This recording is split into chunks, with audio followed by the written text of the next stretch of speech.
તો હાલો મિત્રો, જય શ્રી રામ. જય શ્રી રામ અને જય મેલડીમાં બધાને.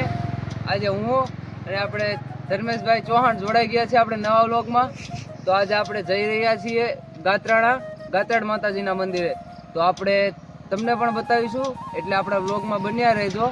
અને ત્યાં જઈને આપણે માતાજીના દર્શન કરી અને આપણે આપણી ધન્યતા અનુભવીએ. તો જય ગાત્રાડમાં. તો ચાલો તમે વ્લોગમાં બન્યા રહેજો.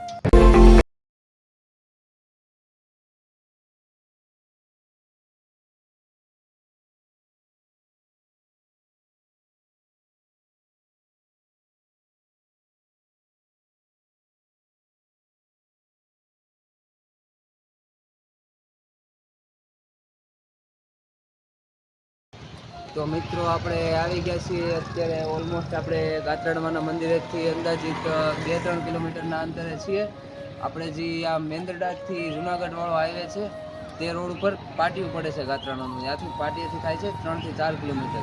આપણે મેંદરડાથી અંદાજિત 15 થી 17 કિલોમીટરના અંતરે આવે છે અને ત્યાંથી પાટિયું પડે છે. ત્યાંથી થાય છે અત્યારે 2 થી 3 કિલોમીટર. અને ત્યાં ગાત્રાણા ગામ છે અને ગામની અંદર એક ગોધમા ડુંગરો કહીને આવેલો છે. ત્યાં ઉપર ગાત્રાડ માતાજીનું મંદિર છે. તો ચાલો આપણે તેના દર્શન કરીએ અને તમે પણ વ્લોગમાં જોડાયેલા રહેજો, કે અમે તમને પણ દર્શન કરાવી શકીએ.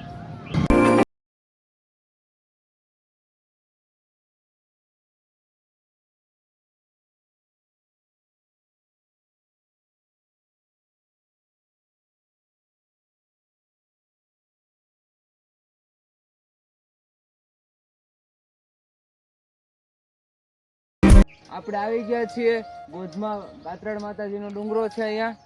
તો આપણે હવે ત્યાં જાશું અને દર્શન કરશું અને તમને પણ કરાવશું. તો ચાલો મિત્રો, આપણે હવે અહીંયા ડુંગરે પહોંચી ગયા છીએ. આ ગોધમા ડુંગર છે અને એના ઉપર ગાત્રાડ માતાજી બિરાજે છે. તો આપણે એના દર્શન કરીશું. તો ચાલો તમે જોડાયેલા રહેજો, તમને પણ દર્શન કરાવીએ. આ ડુંગરના 151 જેવા દાદરા છે. અહીંયા લોકો પગથિયે દીવા કરવાની અને એ પણ માનતા કરે છે. ને માતાજીનો મહિમા ખૂબ જ છે અને લોકો ખૂબ માને છે, એટલે માતાજીની મનોકામના પણ પૂરી કરે છે. ચાલો આપણે માતાજીના દર્શન કરીએ આગળ.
તો ચાલો મિત્રો, આપણે અહીંયા ગોધમા ડુંગર ગાત્રાડ માતાજીના દર્શન કર્યા.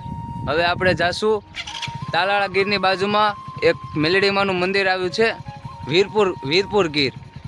ત્યાં મોર ઢૂંઢિયાવાળા મેલડીમાં કરીને એક ડુંગર છે, ત્યાં મેલડીમાનું ખૂબ સરસ મંદિર છે. ત્યાં અમે તમને બતાવીશું. તમે અમારા વ્લોગમાં જોડાયેલા રહેજો.